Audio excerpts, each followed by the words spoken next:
register a slide when you go out. Stay tuned, because next year, Dr. Edmonds' book is going to come out, and we are going to do a launch party right here. I'd like to introduce Dr. Edmonds' speaker. It is Cole Alexander, creative writing student. Cole, please come up.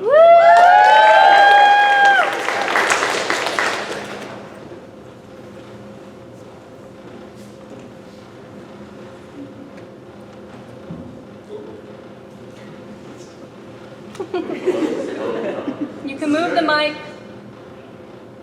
There you go. I don't know if I can move it much more than that. All right, if you'll all open up your hymnals to page 320. So, Dr. Smith Edmonds is the author of the historic legend, A Preponderance of Starry Days, forthcoming in 2025, as well as chapbooks with Space Poet and Pretty to Think So. Her fiction and nonfiction appears in the New York Times, Fourth Genre, Ninth Letter, Mississippi Review, and the Rumpus, among others. Dr. Edmonds is currently our newest associate professor of creative writing here at Green College. I'm excited that she started. I haven't had a class with her yet, but I was one of her first students here, technically. So I remember during the interview process, Dr. Peters came up and was like, hey, we're going to have a couple students and professors sit in a mock classroom and kind of see the candidates for the new career writing professor. And I was like, cool, yeah, sounds good. And he was like, cool. I was like, what's a mock lesson? And he was like, well, everybody's going to sit back and she's going to teach as if she was actually teaching when she's here. And I was like, that sounds really awesome. I can't wait. This will be really cool. I'm glad that the students have an opportunity to see and put their word in on who's teaching. So I'm, getting ready. I'm about to take some notes and actually take it seriously. And then she comes up and teaches in my classroom, and I'm forgot that I was supposed to be doing that. And I got out of it, and I was like, damn. I feel really bad for whoever comes up next to try to get a job here, because I think she just got that. It was perfect class. And I also got the opportunity as well, interestingly enough, to serve them at the restaurant that I work at that same night. And I remember when I dropped off some food, I walked away and turned back, and it looked, with Dr. Meek, Dr. Peters, Dr. Edmond, they just looked like an apartment. Everybody looked like they fit together. And I was just really excited that, and hopeful that she would say yes. So when they told us that she was actually going to be here, I was really excited. And then the semester ended, I told Peter was moving. He said, here, take my number, or actually, beforehand. But I was like, if you need help moving, just let me know. Didn't hear anything. And then I get a message from Dr. Edmonds saying, hey, Clint gave me your number. I'm moving in. Could you come help me bring some people in? So, that was awesome. But yeah, so far it seems as though everybody is just overjoyed to have her here. So I'm really glad to welcome her for her first reading. Here's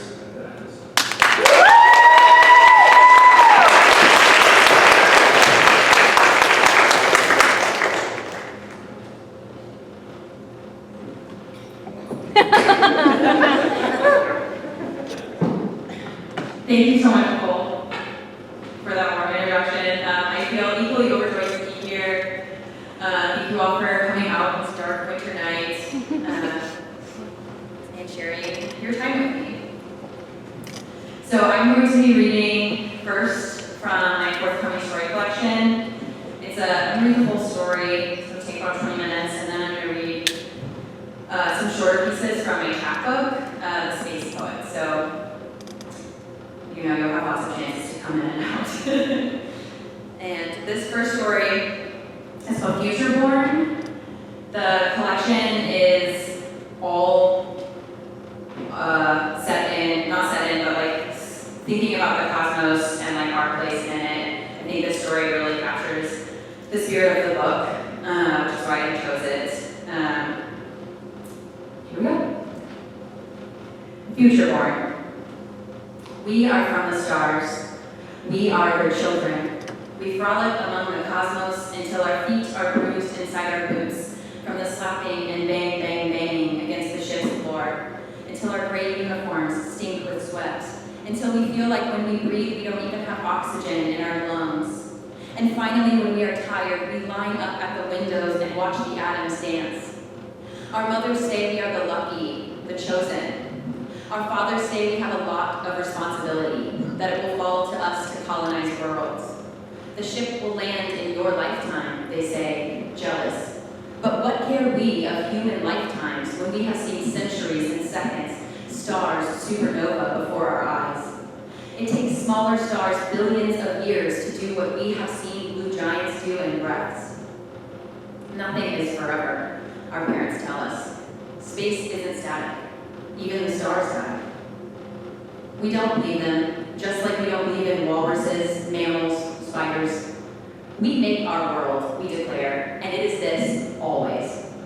The ship was built to fly for millennia, all sleek silver walls and colorless ceilings, with bolts and metal shielding, circular 5 levels. We could not be without it, and it could not be without us.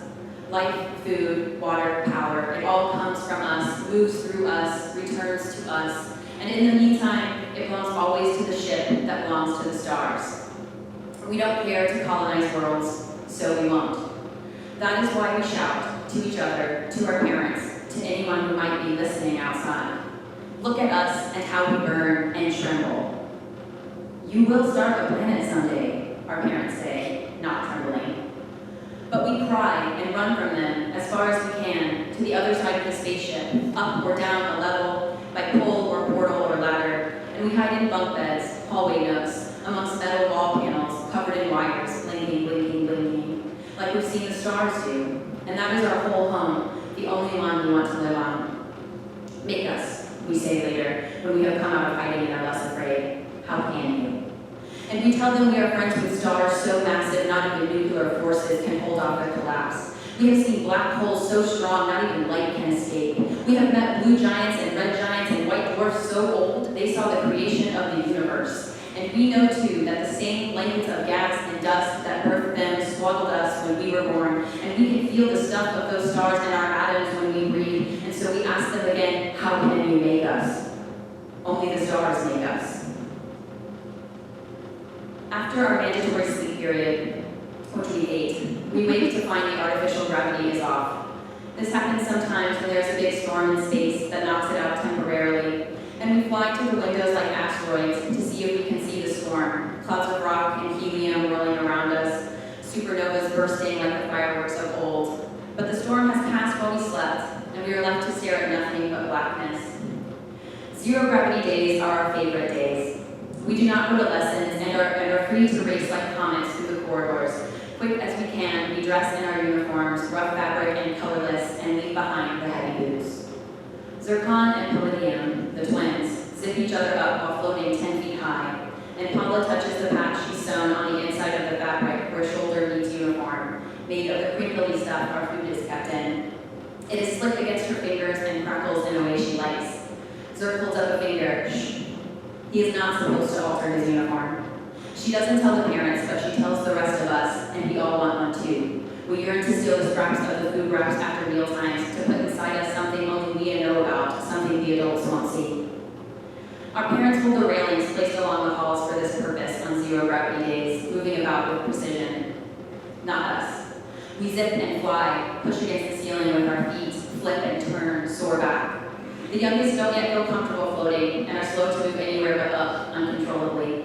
We teach them to move their arms and legs and use the ceilings, the walls, and we are patient. We know what it is like. We had to learn this lightness too, because all of us were born heavy. And even though they say we can't, we remember it. Now we are as weightless as starlight, playing tag on ceilings. We recreate life on Earth as it was passed down to us. I am octopus, says Quartz, waving his arms over his head. These are my legs, my arms, many and mighty. I am hungry, hear me roar. Nice, his sister, the smallest, always breaks character and laughs, but the rest cower in corners and cry, Santa, save us! That's not the way it was, say our parents off work, because least only those assigned to emergency protocol report to the station on zero gravity days. Have you ever seen it for yourselves, we asked, knowing the answer, because it was many generations past, and no one remembered. Even to the parents of their parents, it was all so long ago, the stories told and forgotten, missing spots filled in, retold. We say, so how could you possibly know? Anyway, we don't believe in the stories, so to us there's never a right or a wrong, only a pleasure in the telling and the together. Afterward, we tumble all over each other like we have been told antelope left and flew. We imagine it not unlike the way a planet forms, all gangly and uncertain and without equal.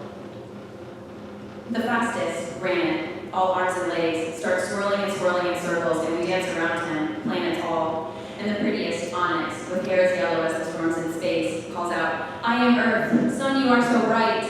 Then Flint takes her in his arms and spins her faster, chanting, duck, duck, duck, duck, Rosie.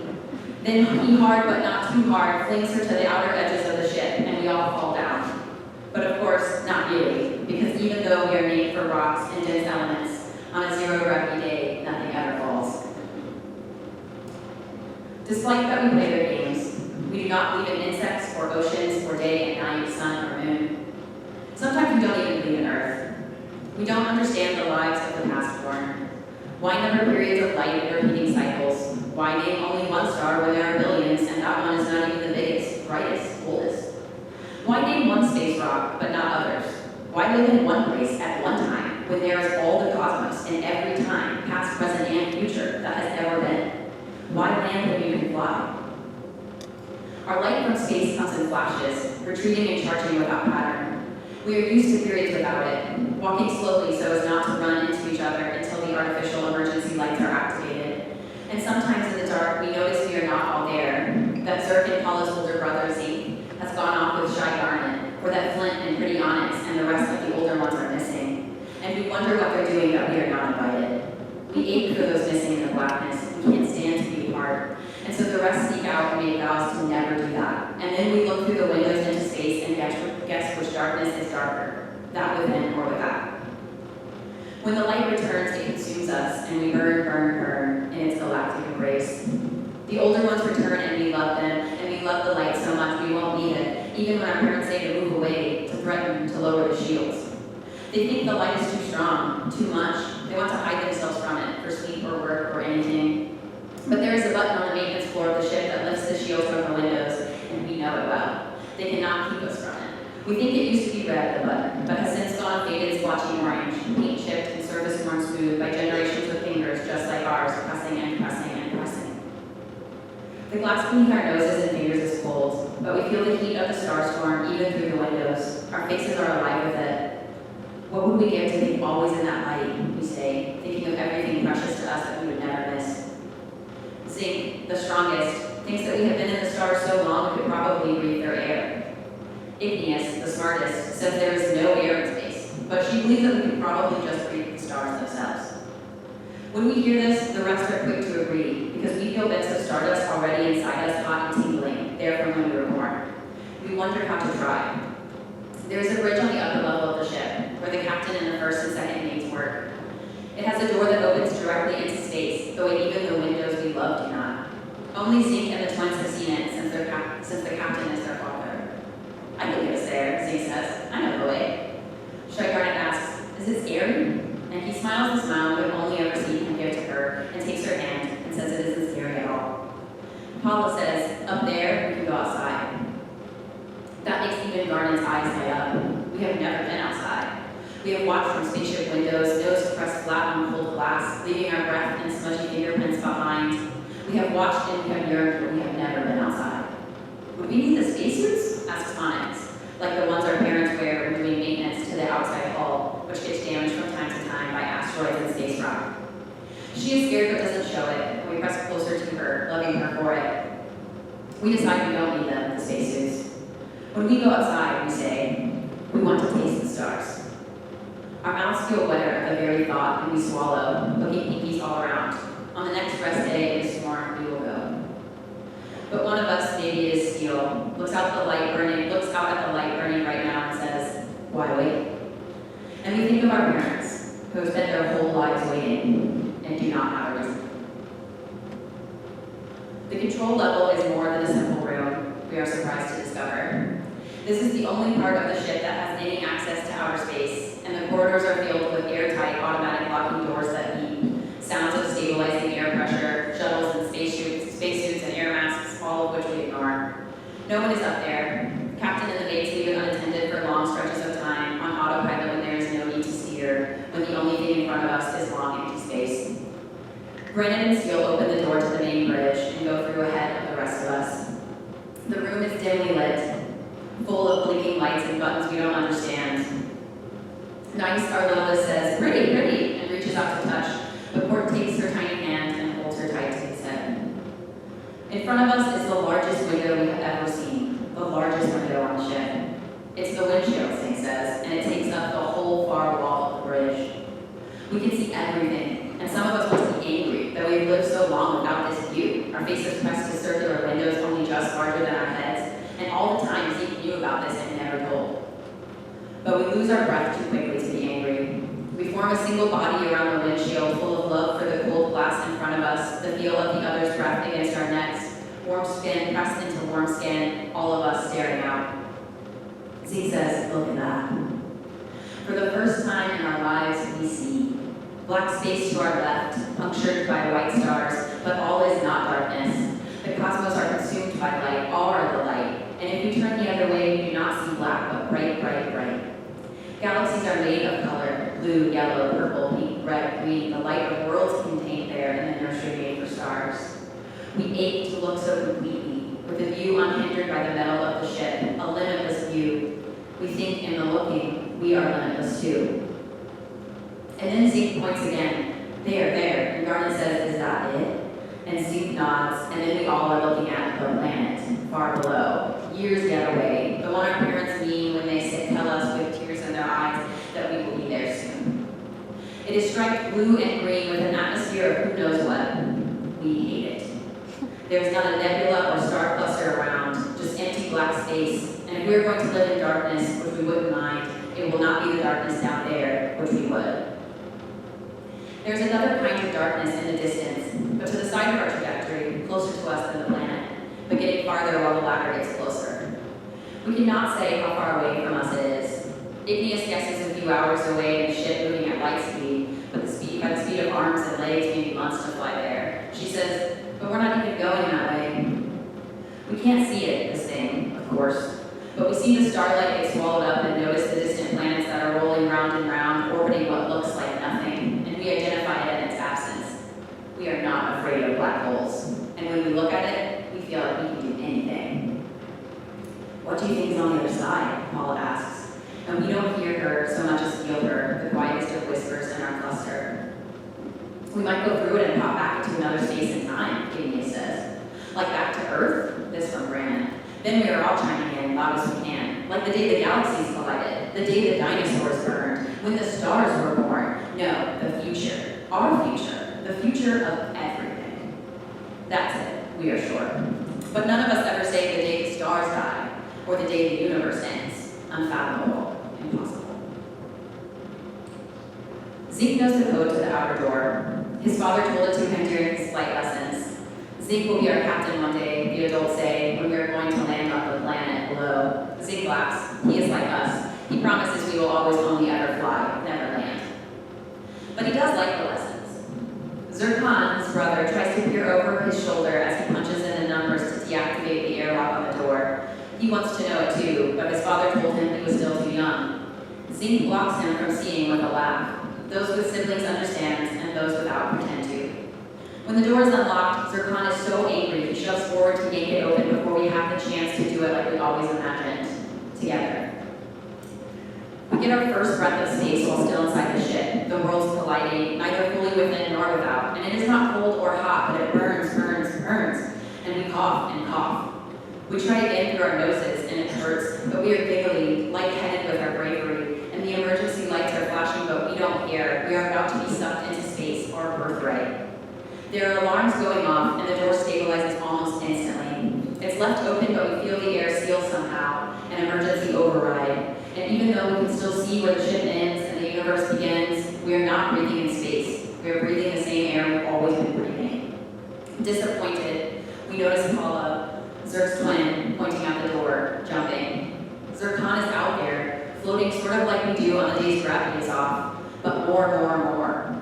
He tumbles head over heels at first and seems to be getting further away. He doesn't care to right himself. At first we are jealous. We think we know without proof what he's doing is better than anything they've ever told us about, swimming, skating, snow. His mouth is open. He's filled with starlight. We imagine holding out our tongues to catch stars like they used to catch snowflakes. We see the starlight cascade over him, and he is getting brighter and brighter, the light of the universe changing even the color of his skin. For a moment it is beautiful, the most beautiful thing we have ever seen. Better than asteroid showers or star storms or supernovas. We make to follow him, to break through the emergency seal on the door. We too want to open our mouths to the sky, to swallow bolts of the universe until there are galaxies in our eyes. Then, over the alarms, we register that Paula is screaming. When we imagined it out there, every day would be a zero-gravity day. We'd whirl around, start an Earth game of tag in which quartz would be the black hole trying to consume us as we fly and fly. But when we stare at Zerg, we see that it's not happening to him like that. He can't breathe, Paula says over and over. He's not moving. It's true. He can't repel through space the way we do in our corridors. He cannot turn or launch or steer. He is stuck there, floating nowhere, nothing to push off. He is not catching stars like snowflakes with his mouth, we see now. But his body is getting bigger and bigger, the stars inside and filling him after all, but not like we thought it would. He is twice the size of the boy who fell out, burned bright and red, further and further away. He is not flying, but we are. The ship is still hurtling through space, and Zircon is not on it. From behind us in the ship, we see our parents at the door of the bridge. They're putting on spacesuits haphazardly, some backwards, many mismatched, prepared to break down the door that has shut, locked, according to emergency protocol. They are shrieking at us, cursing and spitting when they talk, and we know it is because we have frightened them. We can't hear their words, but we know what they're saying, and Paula is crying already, and at the sight of our parents, Nice and many of the others, young and old, start to cry too. When they reach us, they shake us too hard and hold us too tight, and kiss the top of our heads, our cheeks, our eyes, our mouths. Zerg, we say, and Zerg, they say back, and then everyone is saying, Zerg, Zerg, Zergon, and his mouth is clutching Paula and saying, and his father is trying to turn the ship around, but it's no use, the ship is too large, it would take too much time, it's too late anyway. He's with the stars now, belongs to the blue giants and black holes, has become the stardust we longed to breathe. Zircon, the second son. Zircon of the patch, hidden in his suit, crackling with every head turn. Zircon to Neverland. We all put our hands on elbows, ankles, napes, wherever we had put our own secret patches, crispy and crinkled. We do not know if we grieve or envy. Soon, the parents say later, still holding us. Soon. They say it not to us, but over and over like a prayer. Soon our flying days will be over for good. Never, we say. We do not blame the stars for the tragedy. We are not even sure it is a tragedy. Zerg with the stars forever, not colonizing planets. We think the true tragedy might be that the rest of us are still here. Oh yes, our parents say, you will, and once you land, we promise you will stay on the ground forever. We decide these terms are unacceptable to us. If the stars are staying here, so are we. And the doctrine of our parents, we know, passed down by their parents and their parents' parents, has always been for the future, for the children, for the future children. It was their hope that before the sun became a red giant and devoured the earth, we would find a new home somewhere in the stars. Now that we have done that, the story goes we must come back down, and that is why we don't believe the stories. The only part of the tale we like is the first part, the story of the pastborn who took flight from a dying planet. The ones who have spent lifetimes since trying to land again are incomprehensible to us. We were just like you once, our parents have said, but we don't believe that either. We don't know it is not their fault, so we blame them. We think of our mother given luck and our father assigned responsibility and blame them. We don't know that this is how they were taught to be in their in-between lives, their whole reason for existence to have children, to get us all a generation closer. But we do know that they tried to teach us too, and we don't pay attention. We squirm in our seats and clutch the desks and feel that if we would just let go, we would float away, even on the days gravity works. Zeke will not lead the way to the bridge again. He is the oldest and the tallest, and he stands up straighter than he used to and says all kinds of terrible things now, like, it was my fault, we were being so stupid, and our parents are right, and we have a lot of responsibility, and don't you think the time for being says fast? We are worried that the elders will go with them, like they used to when the ship was dark. He tries to take Garnet's hand, and we all feel the sweat in our palms grow cold, but she pulls her hand away from his, and we are glad. No one takes Zeke's hand, but when he leaves, we squeeze our fingers into claws like there is another's interlaced, missing hand. We know the way to the bridge without him. We cannot risk losing others like we lost Zeke. It was not Zircon we lost when he melted into the cosmos. No, that made him more like us than ever. But we have lost Zeke because of it. He doesn't wear a crinkly patch in his uniform, and he believes the stories, and he wants to focus, he says, on the landing, the plan. You'll understand when you're older. That was the last thing he said before he left, and if that's true, we do not want to ever get older. We wonder if what happened to him will happen to the rest of us too, one by one, and we decide we must do something before that happens. When the ship is in its next sleep cycle and everything is quiet, we seek out. The ship is on cruise mode and there's no one at the helm. For days our parents watched us and watched the bridge and would not let us off of the lower levels. Now some time has passed, and though they have not forgotten, at night they do not watch as much. The captain changed the code to the space door, changed all the codes, and they think that that would keep us back in, hold us back. But Paula has been eavesdropping on Zeke's lesson with her father. She knows how to get us in. Our parents are right about a few things though, because while we can get ourselves onto the bridge, there's much we can't do. We don't know what the controls do. We don't know how to navigate or stop. We definitely do not know how to land. But we do know how to fly. And no one, not even Quartz or Garnet, says, "Are we sure about this?" No one says, "Let's go back." We were born to go forward. Flint stands guard while Igneous and Steel take the wheel. The rest crowd around the window, blocking their view and shouting directions. Right, we say, and Steel accidentally goes left, and Igneous curses him. Below us, we see again the planet, attainable in our lifetime. Our parents have told us we will be the ones to name it when we land, to create from nothing but rock a world of our own. A shudder runs through each of us until we look away. Finally, we get the ship maneuvered around so that the black hole is directly ahead. We do not know if we will make it, but we turn from the window and crowd around Igneous and Steel at the wheel, leaning forward.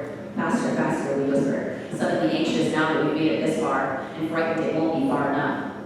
Igneous doesn't know how to make it go any faster. We look back at Flint, guarding the door. He shrugs and joins us, and we take comfort, as always, and meet together. Our parents will come. We are certain of this. When the designated sleep period is over, they will find us missing from our beds, and they will start looking. We will be found.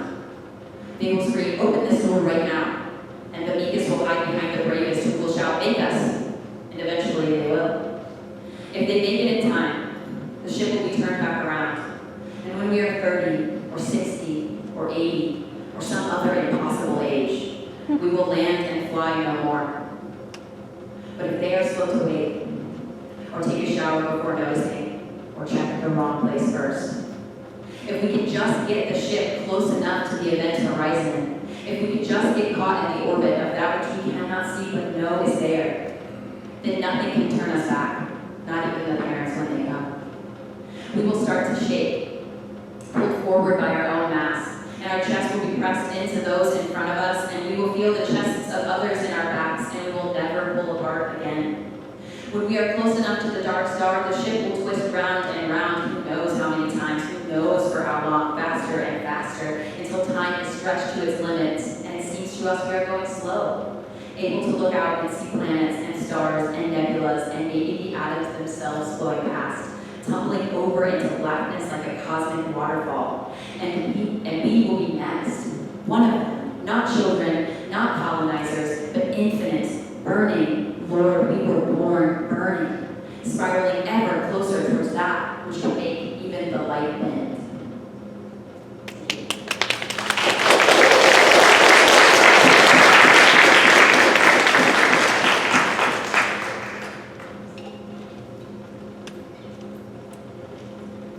This feels like a really long time to be up here, but if you'll indulge me for a few minutes more, I would like to read a couple of much shorter pieces from my chapbook, The Space Poet, which came out in 2020, and is, as the title suggests, similarly themed. I was working with a theme for several years, as you can imagine. I always tell my students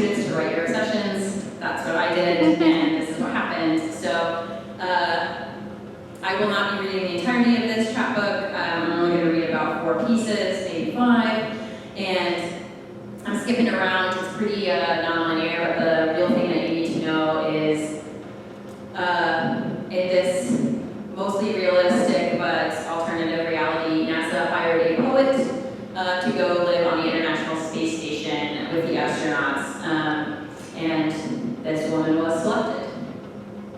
And we'll see how she does. This first one is called Liftoff.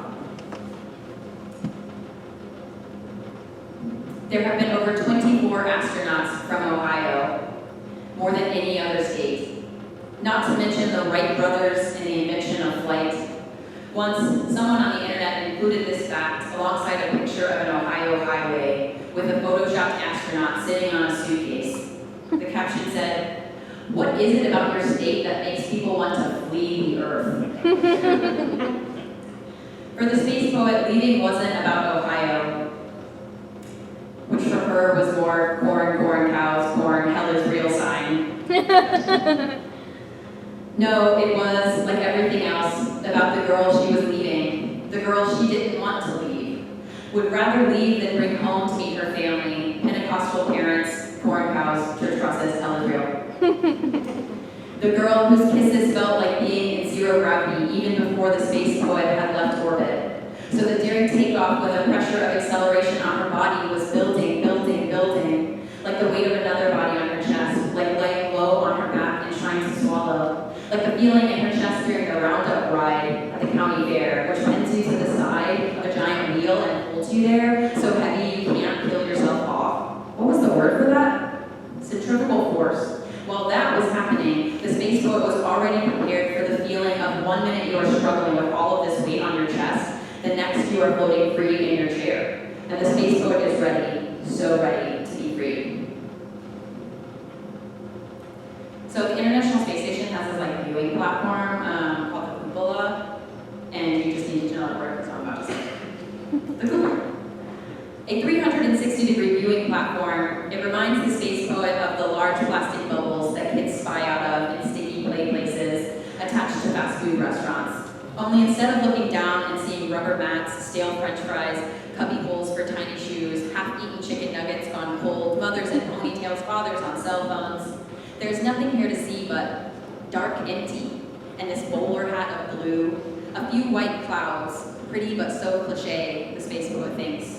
And of course, she can't hear anything, not the smack of dirty hands and plastic tunnels, the soft tap of soft meat, the laughter more like screams. There are no whispered fights of new parents, no wet lip sounds from slimy kisses. Here there is only silence, too loud, blood moving in her veins, or maybe that's the hum of machinery. Either way, she is supposed to write poems about this view for people on Earth, and they're thinking there must be so much to see out here where everything began. They're expecting black holes and meteoroid showers and space fires and stars dying and asteroids burning, and not this inky abandon, this big hollow black. The space poet cannot work with this, out here where nothing is what you think it ought to be, where there is no rage, no whimper, no paper cups of soda sucked through child's teeth out of a straw. Nothing is young and human here. Nothing has student loans or credit card debt. Nothing is late for work. Nothing misses someone. Nothing loves or lives or leaves. And what's poetic about that?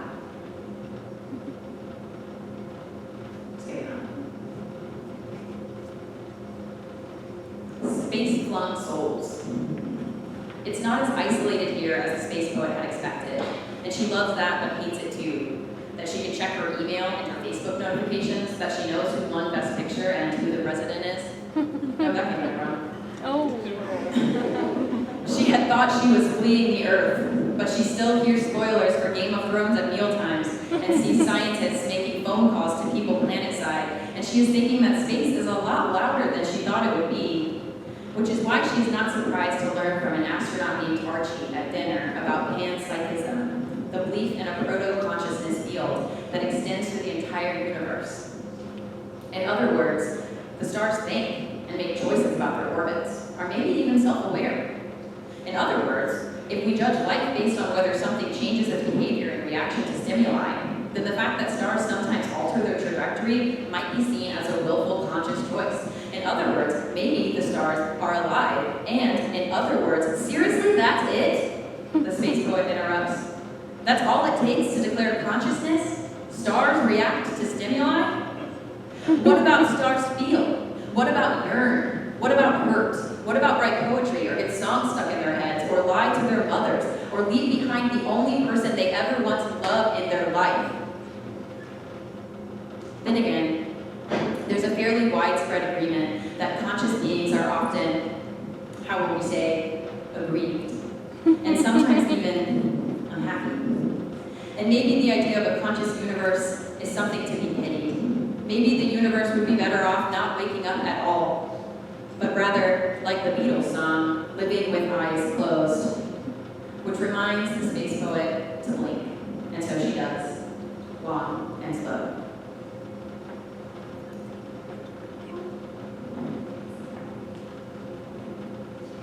And I'm going to read one more, and then we'll have a chat. This one's called panspermia, or the opposite of loneliness. The idea that life exists throughout the universe, distributed by meteoroids, asteroids, planetoids, comets. The idea of seeds everywhere, propagating throughout the galaxies, planet hopping, dispersing, transporting. The idea that the building blocks of life originated in the solar nebula from which planets forms, that microscopic life forms become trapped in galaxy debris and survive the effects of space and collide clinging to comets on planets with ideal conditions and evolution begins. The idea that extraterrestrial life is not only plausible, but probable and inevitable. The idea that life and civilizations form in some distant corner of the observable universe, that their planets and solar systems one day explode, that their contents scatter to other faraway planets and life starts over again. The idea that space is our home, is where we come from, is comprised of the same organic molecules inside its interstellar dust that resides in us. The idea that multitudes should not make us feel small or decentered or less significant than we already think we are, but instead should make us big, maybe even hopeful. That some versions of the story, things turn out a little better. The idea that one day, even if it takes decades or more, some people will live on Earth, and some people will live in the TRAPPIST-1 galaxy, where the planets are so close to each other that two people could stand on neighboring worlds, and with the right telescope, they would be able to see the other one wave. The idea that one day, living in space will consist of more than a 6 to 12 month stay, the culmination of which means one must return home to the same life and problems. The idea that if this home planet doesn't work out, there will always be another chance here, among the stars. The idea that one day, a girl in one solar system could love a girl in another and not be afraid to say it. So even if it takes 40 light years for the message to get through, someone, someday, will hear her shout. So much.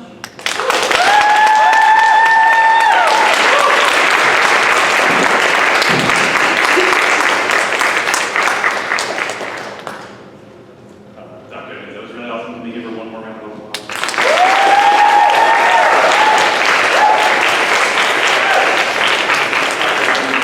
Dr. Edmonds will be selling her chapbook, the one that she just read from, up here, and she will sign them for you. I think she only has 10 copies, though.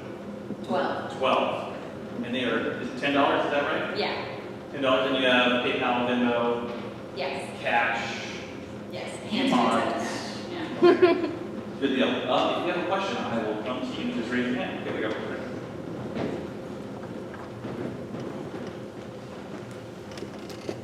Why did you want to be our professor? Because you guys are so awesome. Honestly. Asked and answered. That's right.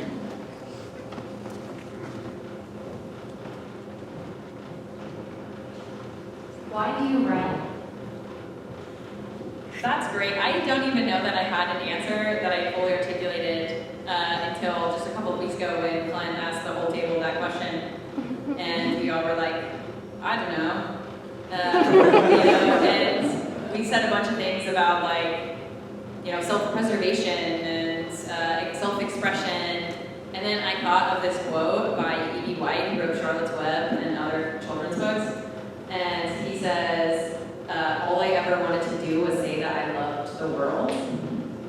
And that, I think, is where it started. Obviously, I write for lots of other reasons now, but I think I do it because it's joyful at its base for me. So when you were writing the chapbook, did it start out as just a bunch of little short stories or something like that? Like, how did you put that book together? Was it like a planned thing, or did it just kind of happen to have a collection? Yeah, it wasn't planned. It actually originally was a story in my collection that's coming out next year. And before that, it was like a couple of poems. I'm a prose writer, and I thought, I'm going to try this. And I sent some to my friends, and they were like, we're really kind of interested in what you're doing over here, but please put it back in paragraphs. So I was like, okay. And then I had a bunch of like little vignettes, right? They're not really standalone flash pieces. They all follow this woman who breaks up with her girlfriend and then leaves the planet. And, Real. and so I published it as the space poet in a literary magazine under fiction, and it just had little subheadings. And it was in my collection. And I had written these because I was reading a lot of articles about in National Geographic about scientists discover stars reacting to stimuli, is the universe conscious, right? Or they would say there's this bruise in the sky that we think was another universe colliding with ours, and it's just really wild stuff. And I wrote the space poet, and I was like, okay, this is the collection, or this is in the collection, I'm done with this story now. But then I kept seeing all of this really weird stuff that made me want to go back to this character, reacting to this again, because I'm usually so mad that stars react to stimuli is a conscious universe. And so eventually I wrote enough that I published it as its own little standalone chapter. I mean, it's quite small, but it was a total accident.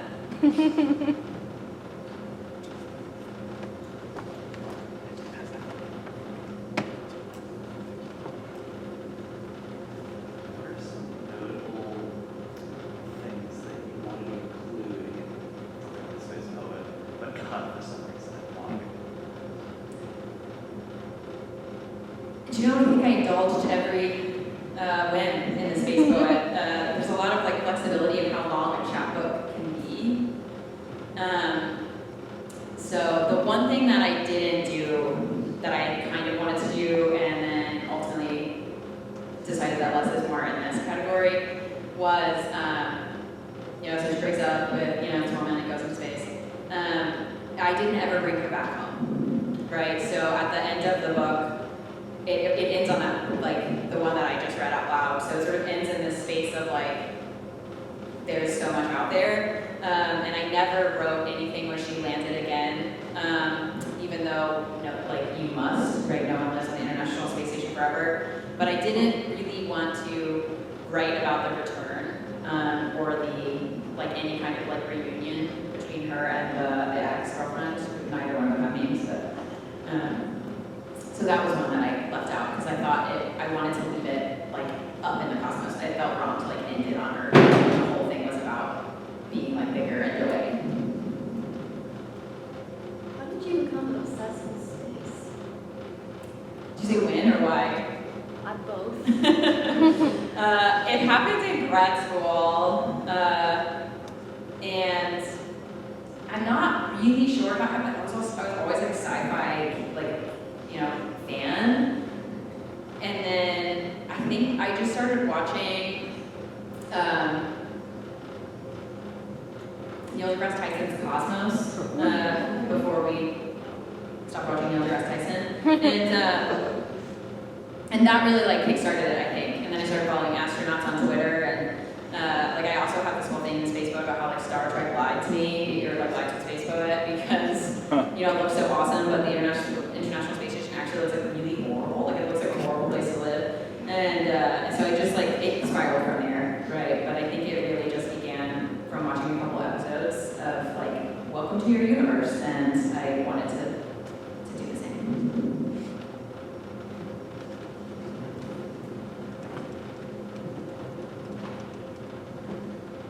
What are some other sessions that have found their way to your writing? None as much as this.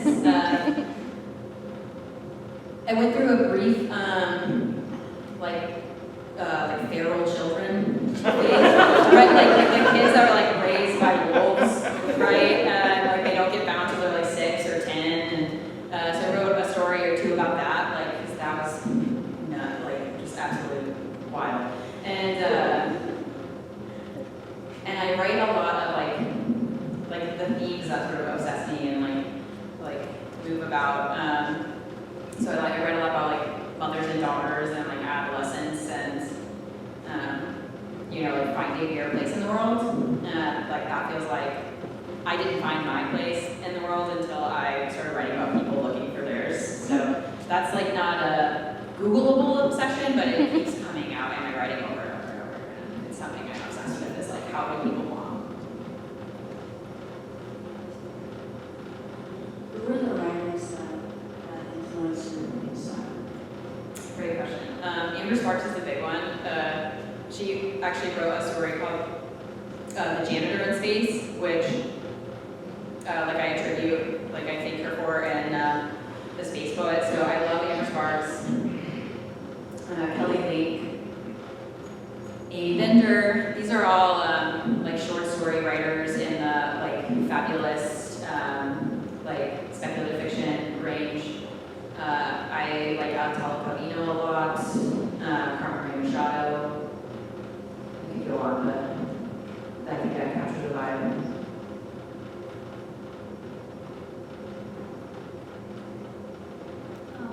How do you put all of this together? Like first piece, for example, how do you make this whole world and whole story come together with these kind of things? Because I personally struggle about like having so many stories, so many paragraphs, like it's like 7,000 different characters. But I never managed how to put it together. Yeah. How do you put it together like that? So the space poet, I feel like I cheated a little bit. There's like not actually a lot. It's just like we talk about this in my class sometimes. I'll talk about like moving situation into story. I didn't take my own advice. I ended it right. I just put her in a situation I thought was interesting, which is like, have you ever had a breakup so bad you needed to leave the planet? And then I left her there. So I didn't like move the plot. I just kept thinking about how horrible and awkward that would be.